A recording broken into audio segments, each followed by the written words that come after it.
Sign up with MyBookie and use our promo code Gators to get your first ever deposit matched dollar for dollar. Bet anything, anywhere, anytime with MyBookie. Want more Gators Breakdown? Join Gators Breakdown Plus. Starting at $3 a month, get access to unique episodes, plus a blog, chat room, giveaways, shoutouts, and more. Gators Breakdown Plus is furthering the interaction with fans and listeners like you. Head to gatorsbreakdown.supportingcast.fm to join Gators Breakdown Plus today.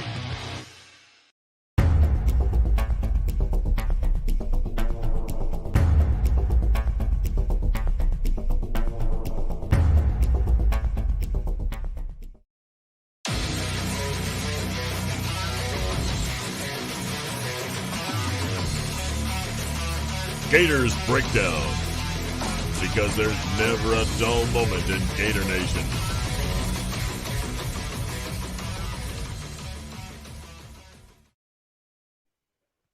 The Gators Breakdown podcast is ready to go. I'm your host, David Waters, and you can find me on Twitter at GatorDave_SEC.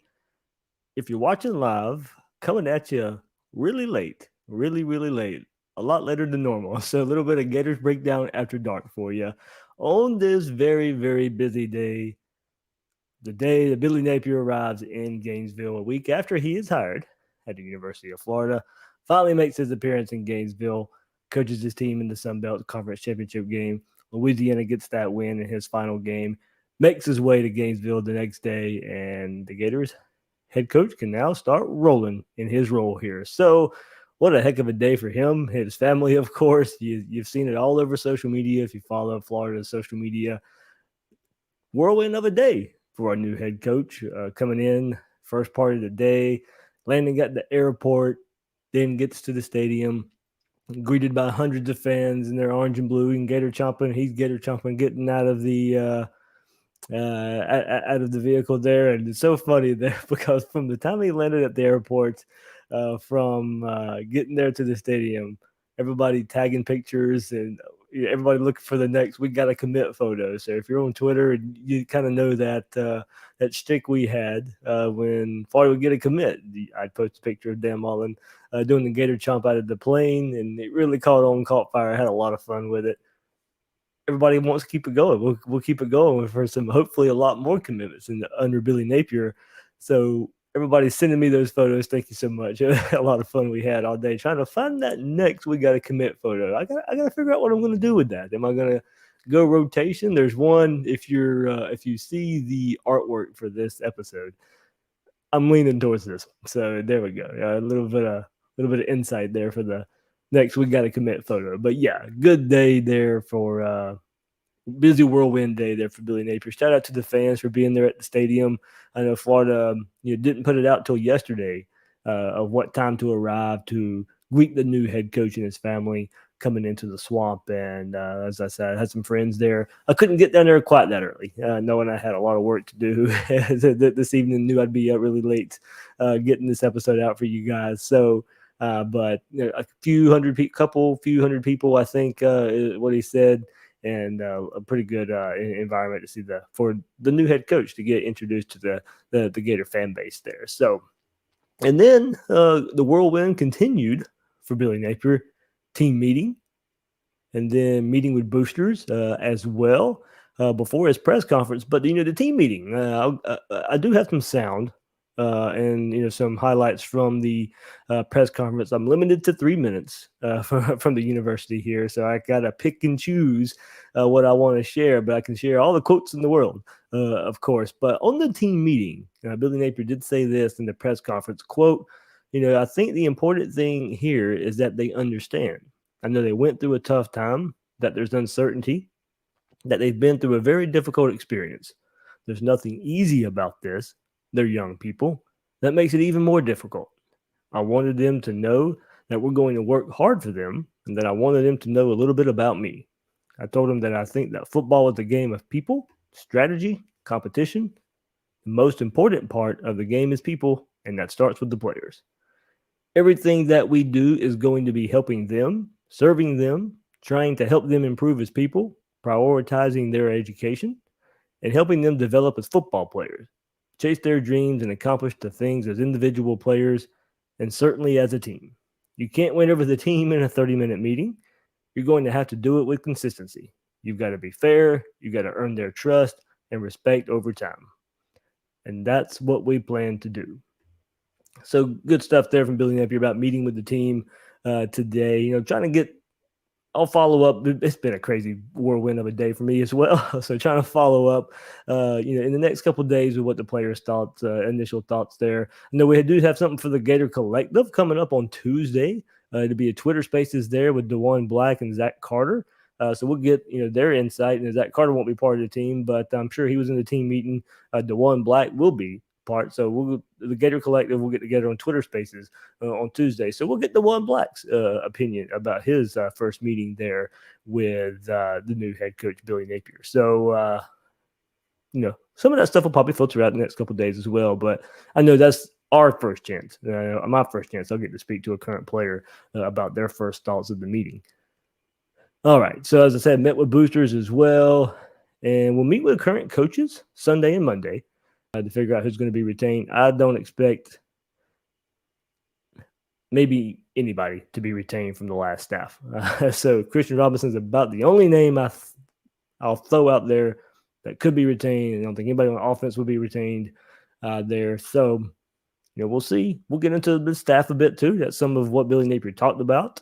The question that I asked today about his offensive philosophy a bit, but we did get some news as well of some current defensive staff members that Billy Napier is going to be bringing to Gainesville with him. So, all right, plenty to get into with the press conference. But before we do, remember, you can find Gators Breakdown at news4jax.com/Gators Breakdown. It's where you'll find all the Gators Breakdown episodes, Gators coverage there, Jaguars coverage, all Jacksonville area sports coverage. We have you covered there at news4jax.com. Also, catch Gators Breakdown on your favorite podcast platform. If you're watching live on YouTube, I know it's late. Hit that like button, hit that subscribe button. It really, really, really helps us out here on Gators Breakdown. All right, so I thought the press conference and just Billy Napier himself, genuine. I thought it was about as genuine as it can be. Look, these press conferences are, in a way, a dog and pony show. It's hard to mess up an opening press conference. It's hard to mess up this first introduction you get to the media and the fans out there. But I thought it was a calm, straightforward approach in that setting.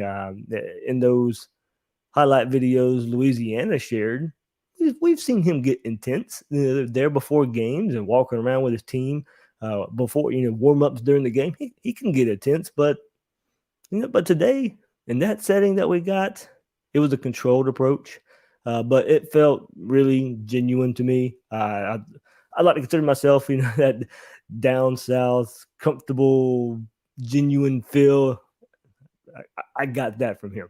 So I thought I really liked that approach there from Billy Napier. Now, like I said, press conferences, these hard to mess up. If you're looking to find something bad in that setting, then that's a reach. I mean, come on. These are what they are. It's a reach in an opening press conference setting, but this is a chance to get to learn, an opportunity to learn about him, learn about his approach. It all comes down to wins and losses. We know that, like it always does. But these opening press conferences are a chance, for some introductions, a chance to get to know. So, we can get excited here, be a fan here. I'm jumping on board with excitement. It was, the approach here today. I just liked it. That down to earth feeling. That's the vibe I got there from Napier. Makes me feel right at home. So just really personal guy, eats, sleeps, breathes football. And that's what I get from him. A pure football coach that just wants to go out, recruit, coach football while making these players into some really good people here in the process. So good opening press conference there from Billy Napier in his first day in Gainesville. So, all right, let's get into some of the highlights here from Billy Napier and what he had to say at the press conference. And this first one here what kind of team? What kind of team are we going to see on the field when Billy Napier's on the sideline? What type of football team do we want to have here? We're going to start with the things that we totally control. Our trademark will be our physicality. We'll be in great condition. We'll be known for how hard we play. We'll be disciplined, and we will eliminate careless play, turnovers, penalties, mental errors. We're going to be sound, and we're going to attack in all three phases. We will attack by scheme. More importantly, we'll attack with a relentless mindset. We're going to be unique. We're going to be a tough 3-day prep for the opponent. Simply put, we want to be a team that the other team dreads to play. We're going to have a very specific plan in recruiting and evaluating, and that will start with a major emphasis in this state. This is a talent acquisition business. We're going to work tirelessly in this area. Tirelessly in that area, the area of recruiting that is music to our ears. It's exactly what we wanted to hear. Of course, it all comes down to what happens on the field, but what happens on the field starts by shopping for the groceries. Go get what you got to go get. So Billy Napier there, of course, does not shy away from recruiting, and that's all. But also, just the type of team he wants to build, a physical approach team, going out there, putting your best foot forward. And of course, these are what we expect to hear from opening press conferences. But the lines there of a team that we want other teams to dread playing. They don't want to plan to play the Gators. They know they're going to be in for a hard-fought matchup. What did we hear? What did we hear from opposing coaches this past season? That team's not physical. That team is soft. They'll give up. If all goes according to plan, you're not going to hear that under Billy Napier. Now, of course, all this is just word. I put that disclaimer out there. Yes, we know that. But let's relate it to everything we just went through and why we have a brand new head coach. And the approach needs to be different here. Billy Napier puts it out there. We want to be that team other teams fears. Nobody fears Florida right now. Nobody fears coming to the swamp and playing Florida. Florida did good things at home. Most of the issues were on the road, but teams aren't afraid to come here and play Florida. Florida's got to get that back. Florida's got to get back to, the other teams seem to fear Florida. That used to be there. That used to be there. So Billy Napier coming out and putting out there, here's the approach. Here's how we need to be viewed in other teams' eyes out there. You mentioned recruiting.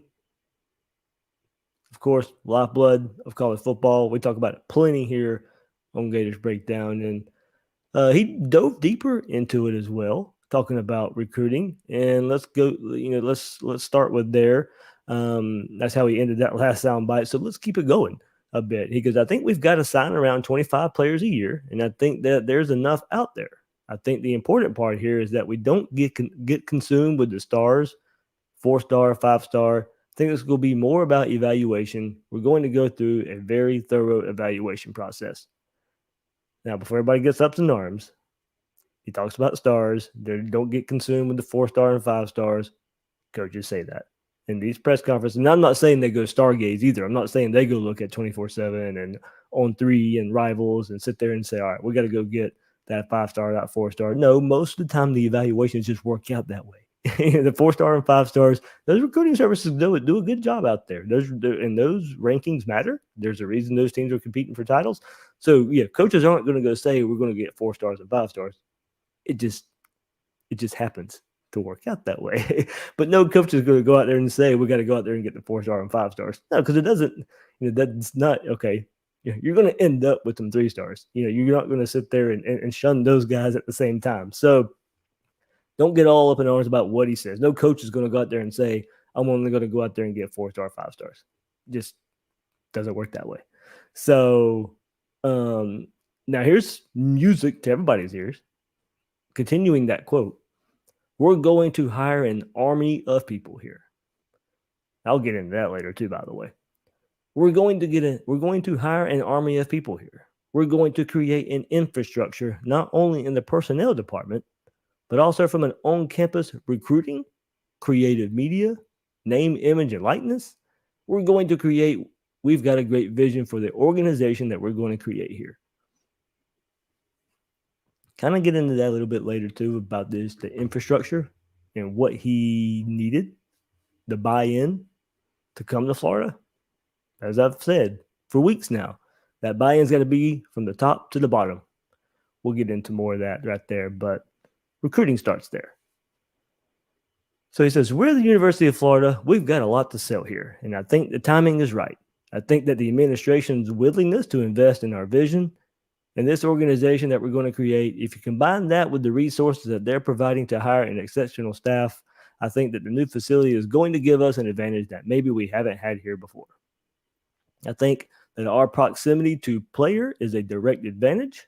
So our ability to get these young men and their families on our campus, and then we do our job. And I love this next part. I'm sure a lot of you watch this, but some of the highlights here.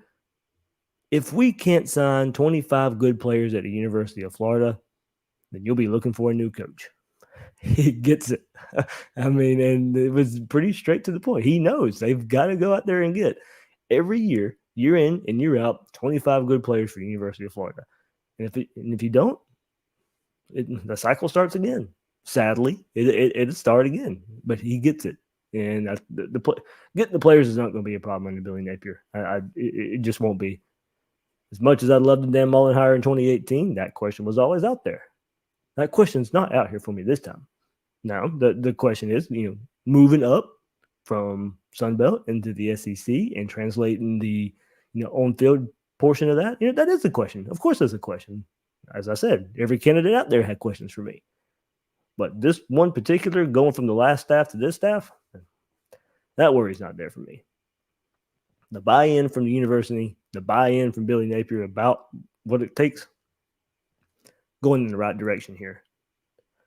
To continue the recruiting talk just a bit here before we keep on going, on early signing day, he was asked about early signing day. He goes, I think that's what we're in the middle of doing right now. We've put a lot of time and effort into that. I think our approach here, we're going to be very patient.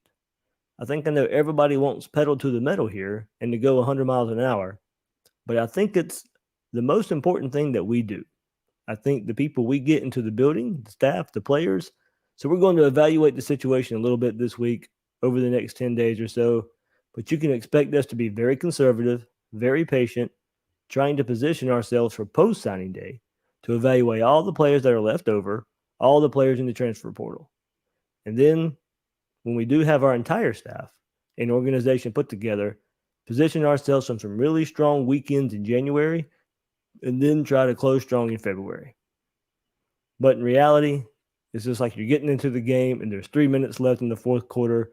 And I think the last thing we need to do here is make some mistakes. So I wouldn't be surprised if we don't sign many at all, to be honest with you. But there may be a few out there that are willing to jump in here in the last minute. And I did like this part right here at the very end. He says, but let me say this about that. I think that for me, I think it's important in recruiting that both sides understand each other and have had time to build relationships, to have conversations, to know who's going to coach you, to fully understand what the plan is. So I think it goes both ways in that regard. I think it's an injustice to them and an injustice to us all to all of a sudden just hurry up and elope right here at the last second. We're going to be very patient, and I think we'll position ourselves for after this signing day is over, we'll go see what's left out there and do the best job we can do. So that's the plan coming up in a couple weeks. And I've said, look, the best thing that can happen right now in the world of recruiting with early signing day coming up, look, it is going to be hard to build some relationships. Get some of those guys out there to delay their decisions. Get some of these guys out there that may are on the fence of early signing day, maybe committing in the next week or so. See if you can get them to hold off. See if you can get them to hold off till February. And as he says, those important weekends coming up in January and February, knock it out of the park right then. You got one recruiting weekend next weekend here in the swamp. Be his first one. You can make some moves there, but it'll more than likely be January where the huge dividends will pay for this class. Now look, this class, as he said, maybe small. It sounds like they're going to be pretty picky here.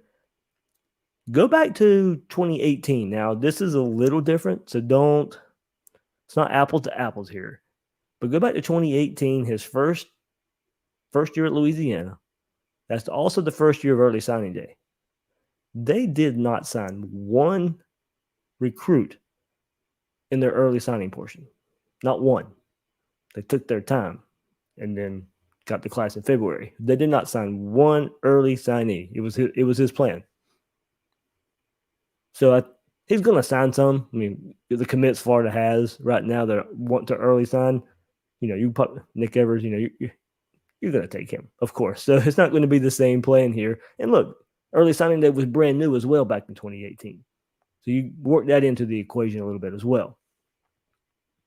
But there is precedent there of how patient he will be and not just go full bore into this early signing period. And I think he brings up a good point. He still has to learn a lot of these players. He's over there in Louisiana, not recruiting the same type of athlete that you're going to get at Florida. He does have to learn about these players that are currently committed or are targeting Florida. You're not just going to – I mean, there are some kids out there who want to be just Gators, but he's going to have to, say, okay, well, it doesn't matter. You have to be a good fit. There are some of those kids out there. But you got to be a fit. You're not going to be wasting scholarships on players, especially like he says with the transfer portal. That thing is mounting up day by day. Who knows who's going to be in the transfer portal coming up? So you're not just going to go throw a whole bunch of scholarships out there to early signees, early signing day candidates that this could just be a waste of scholarship. So there's a little bit of the how important recruiting is for Billy Napier. His process so far, and then the process coming up in the next, week and a half. Like what he had to say there. Really like what he had to say there. But plenty more to get into from the press conference, the offensive approach, and we'll dive even more into Florida's willingness to invest. Florida's willingness to invest in getting better. Florida's willingness to invest in Billy Napier.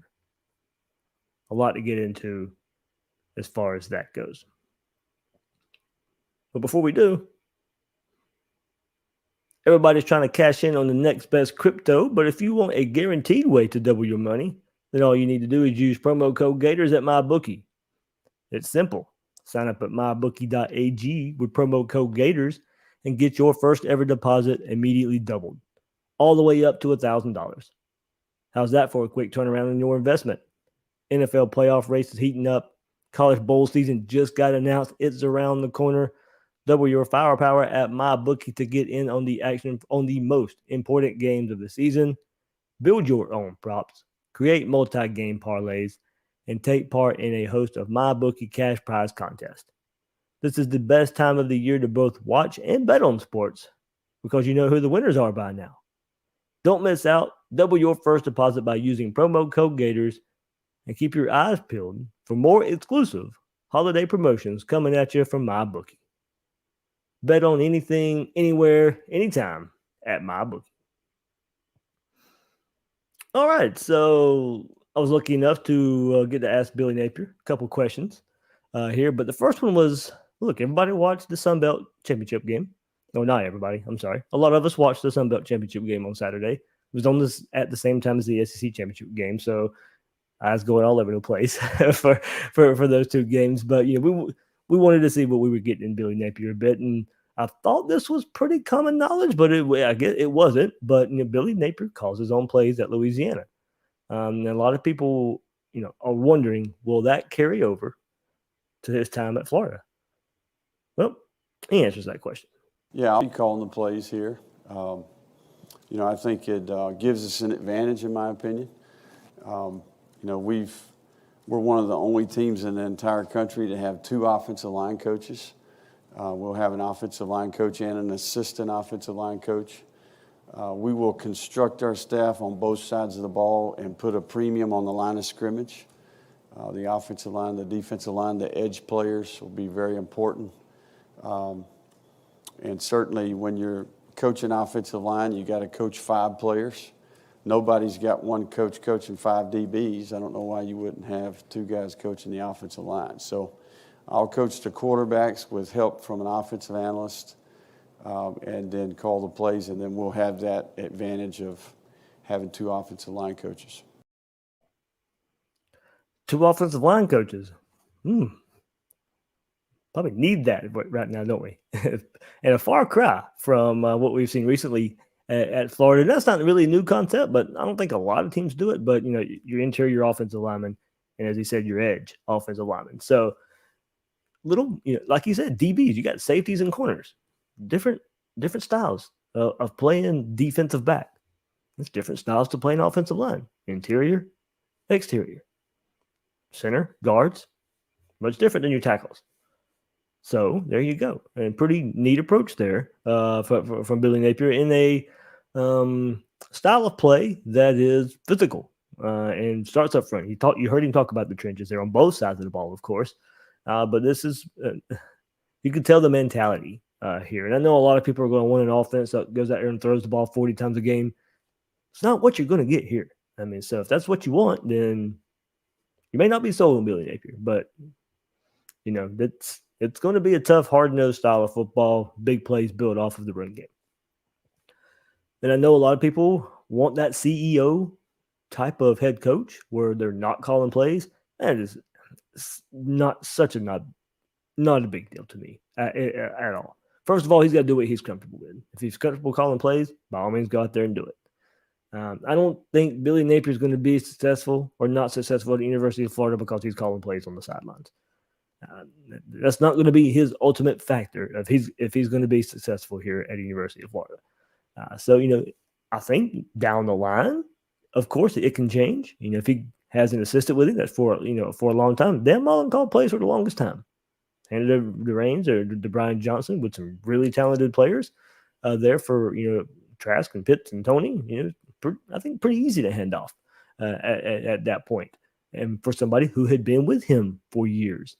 And I think, if that same thing happens, Billy Napier has an assistant that's going to be with him for years, feel comfortable in taking more of a CEO role and approach and not calling plays. But it's in his blood to call plays. It's what he wants to do there. I don't think it's, he's not automatically just going to be a better head coach because he decides he's not going to call plays and become the CEO of the team. So eager to see what he brings to the table there as far as calling plays. And he did it at Arizona State, more of a passing attack. So it's there. And then Louisiana for 4 years, more of a power out of the spread offense. Likes to run the ball. He was asked about that on his style of play. Chris Harry from FloridaGators.com asked him about that. And I read the same article that he read.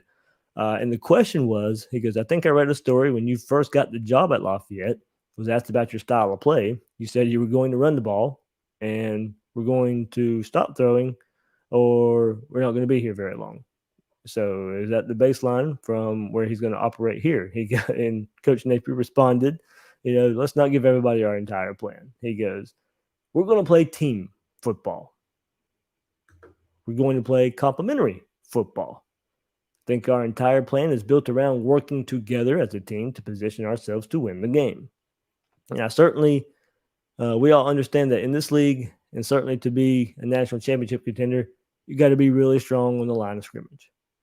I would like to think that rushing the ball and stopping the run has a significant effect on winning the game. I think our championship game was a great example of that. Talks about, last night or Saturday night, Louisiana winning there. So he goes, if that makes sense. So there's no question that would be a part of our identity, but I do think there's days where part of your team is going to struggle. You're not going to have a great day on offense. You're going to need to play really well on defense. Special teams fits in that category as well. Well, we know that, don't we? So our team will be built to play complementary football, and certainly rushing the ball and stopping the run will be a big part of our formula. And so, look, I know everybody's in love with the air raid, throwing the ball 40 times. I mean, if you've done any research, you knew that's what you were not getting here. So if that's what you wanted and you don't like this hire because of that, then Okay. I mean, at least at least you like it because, or don't like it because of that reason. You feel the trend in college football is not that, but I still don't think there's a set certain way. That's what's, of course, the flavor right now. But it'll it'll transfer the other way. Go out there and build the line of scrimmages. I still think you can go out there and run up and down the field. And, we'll get a really good test of that. Michigan in the college football playoff. If we just saw how much quarterback play though it means in the SEC. Georgia and that what we thought historic, epic, great defense in the SEC championship game. No match for a great quarterback. that drops back and can throw it all over you. So quarterback play would be instrumental, but I really think it will start with I think being the physical presence, running the ball. But you give this man a quarterback, he's going to take advantage of that. Recruited both style of quarterback at Louisiana, has both style of quarterbacks on the roster at Florida with Anthony Richardson. Hopefully, there in 2022, there and Carlos Del Rio, Jalen Kitna. He still got the communication with Nick Evers as well. So, more arm talent guys. He'll adjust the offense. He's been in plenty of offenses where he has, dating back to his time in Alabama as an assistant, offensive coordinator at Arizona, where they did throw the ball more than what he showed at Louisiana. There's about a 60-40. So it's not like, we're not talking about like Army here, Georgia Southern here, of running the ball that many times. It's about a 60-40 approach. Nothing wrong with that. Nothing wrong with that at all. Run the ball, hit the big plays. That's kind of what we were expecting from the Florida offense this past year anyway. So get you some talented quarterbacks that can just take advantage when they need to. Reduce the risk there. But, we'll see. Of course, not going to go out there and run the ball 50, 60 times a game. I think it'd be a well-balanced offense here from Billy Napier. Been around the game too long. But definitely can tell. Physical approach is going to be there. So also, kind of extend this into what we did find out today about some of the possible staff. Before I get into the, Florida's willingness to invest, me asking him about the question, now saying 2 offensive linemen, he will call the plays. We have learned from Football Scoop about some possible staff here. For one, Billy Napier, and it looks like he'll be bringing some Louisiana assistants with him. Associates head coach and running backs coach Jabbar Jaluk, and defensive coordinator and outside linebacker coach Patrick Toney. Now, we brought these names up before. I think late on the Twitter Spaces last Friday, brought these names up a good bit. And if you're Gators Breakdown Plus members, we talked about that in an episode we had last week as well. So Toney is expected to be defensive coordinator or co-coordinator on Napier's Florida staff, according to the report. Jaluk will be an offensive assistant. Both have been with Napier all 4 seasons at Louisiana. Both guys known for their recruiting. Jaluk has deep ties to the state of Louisiana. Hopefully he keeps that pipeline there while creating some of those same relationships here in the state of Florida. Toney is thought to be a big-time up-and-comer in the coaching world. Defensive coordinator at Louisiana with a concentration, as we said, outside linebacker this year, but also safeties in his time there. It is unclear if he will be the sole defensive coordinator or a co-DC at Florida as well. So there's the latest on 2 staff members that look to be joining Napier here at Florida. And I know a lot of people bringing Louisiana staff with him. Come on. Well, come on. There's got to be some familiarity. You're not going to bring a completely new staff. I know a lot of people roll their eyes at bringing Power 5 coordinators along. I mean, it's expected, and I have no issue with these moves whatsoever. Jaluk with a pretty good reputation in recruiting. Both these guys pretty good reputation in recruiting. And you ask anybody about Toney, you can go start looking up, go start Googling out there. A lot of praise for Patrick Toney out there, the defensive coordinator. So we'll see what that means. I still think the plan is a co-DC. We'll see what happens with Doug Belk in the coming days. See if he'll be part of this staff. And look, I think we'll get more word of the staff in a couple of few days when you look at it that way. But two, right now, that Football Scoop is reporting will be on Billy Napier's first staff at Florida. So just be on the lookout next couple of days for even more as the Gators hit the trail in recruiting as well. So, all right, talked about this was the biggest thing I've talked about, and hey, look, Billy Napier thought that way as well when talking about Florida's willingness to invest. Florida has a lot of work to do to catch up to Alabama. Florida has a lot of work to do to catch up consistently with Georgia. Yeah, you beat them last year, but look at recent trends here. A team that just played in the SEC championship game representing the East almost every year since 2017 except last year. So we know Florida has some work to do. And we know Florida from the top down had to be willing to invest. Everybody needed to be on the same page for Florida to close that gap. See what Billy Napier had to say about that. And you've said a couple different times that Florida showed a willingness to invest. Can you elaborate on that and why that was important to you and what specifically you needed to see? Yeah, it's absolutely the most important part for me. I think in today's era, in this college football dynamic that we compete in, it's truly an organization, right? We're talking about a very specific plan in all these different areas that affect your ability to compete. And in this league, the proof's in the pudding, right? I think the two that played for the championship game last night are, there's evidence relative to the way that they've created their organization. So we're going to increase the manpower, if that makes sense. We're going to create very specific plans in personnel, recruiting, development, nutrition, strength and conditioning, sports science, the training room, name, image, and likeness, our journey program, which we're going to create from the ground up. We've got a very specific plan here. Their willingness to create those resources and put the finances that need to be in place to do that, right? So that combined with the salary pool, they were willing to do what we wanted to do. Willing to do what we wanted to do.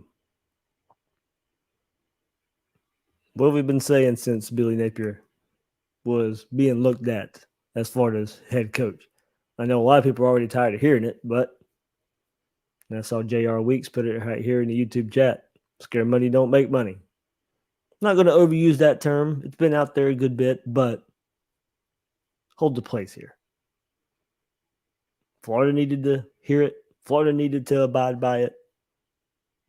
Billy Napier said today in the press conference that off to the side that he's not going to live that quote down. So probably not. There's going to be a whole lot of Gators Breakdown shirts with that saying out there on it. But yeah, scared money don't make money, of course. And I mean, look, we'll go even further into it. He was asked even more about it on the investment from the administration. And he goes, it was very simple. I think Scott Strickland, obviously he's been here. He's been observing what's going on. I think he's well aware of what's happening out there and what the University of Florida needed to do to be competitive. It was a little bit part of his plan to some degree. So the negotiations were very simple.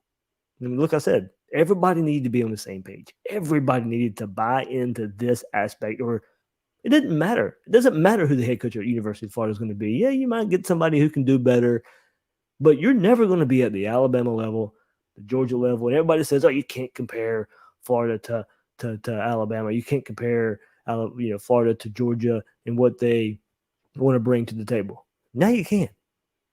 Now you can. And that was the example. We as fans, we need to keep that type of pressure on. We need to keep that type of pressure on for this to happen. And it's happening. So I love hearing that this is, from Billy Napier saying this was a little bit part of Scott Strickland's plan to some degree. And that's why the negotiations were very simple. So continue that quote. So having been through these things a few times before, to be honest with you, having been part of it in the past, being on the inside, knowing what it looks like, so they didn't flinch. And certainly I think when it's all said and done, we're going to put together a truly elite group of people here that will impact the players. And that leads me to the next part. So we were handed, and at the press conference, we were handed the contract. They made copies of the contract for us, gave it to us. You guys have probably seen a little bit those details that were out there. But to end that part right there, put together a truly elite group of people that will impact the players. So that begs the question, the staff contract numbers. You heard Billy Napier bring it up, the financial side of it. And part of Napier's deal at Florida was to have access to a salary pool of $7.5 million annually for his 10 full-time assistants. How does that compare? Talk about comparing to Alabama, comparing to Georgia. Florida's pool right now, under Billy Napier, sets up at $7.5 million annually for those 10 full-time assistants.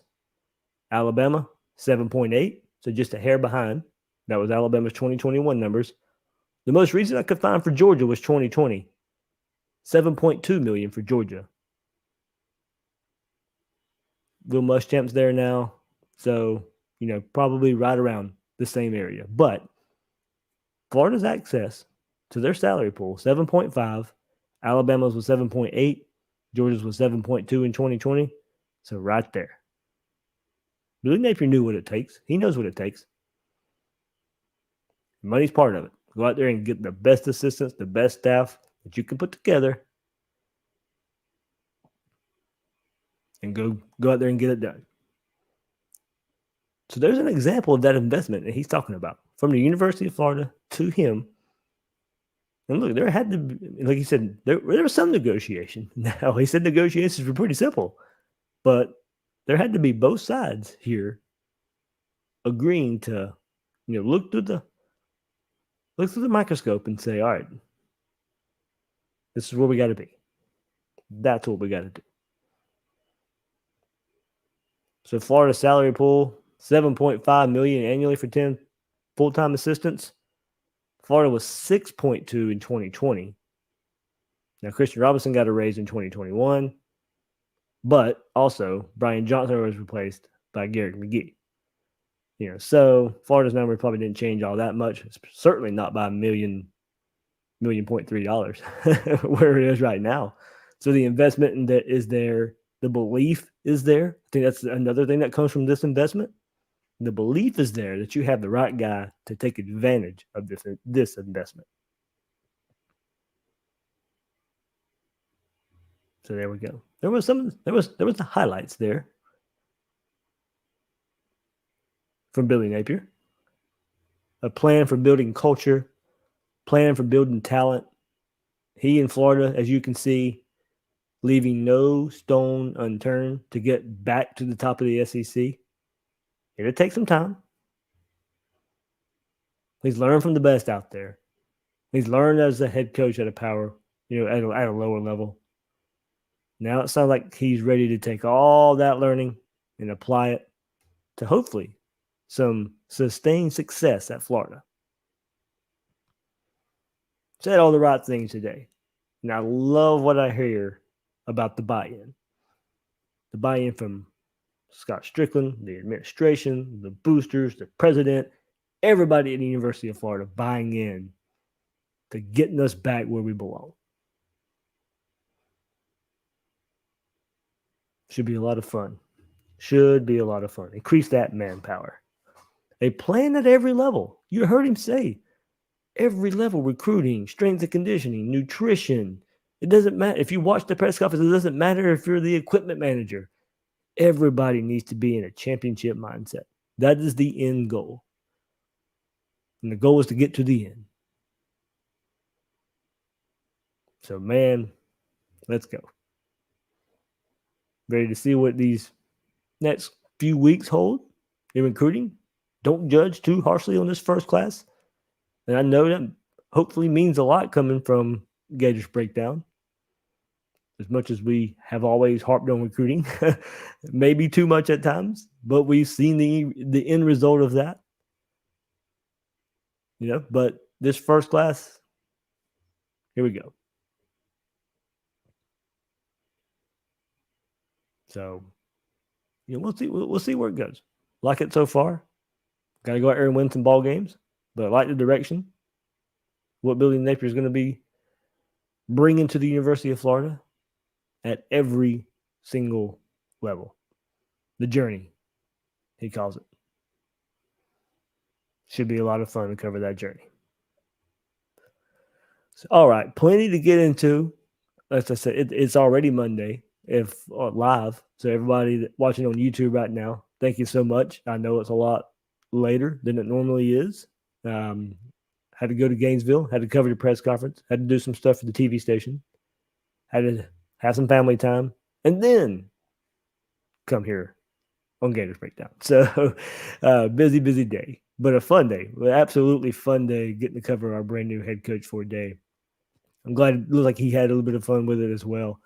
Him and his family there. So lots to get into. Still with this Billy Napier hire. So we'll see where recruiting goes this week as he gets on the road for the first time as the Gators head coach. Keep up with me on Twitter for a lot of updates there. But Monday night, so in about about 20 hours or so, Will Miles and I will be back here live on YouTube to talk Billy Napier's press conference, what Will heard from Billy Napier.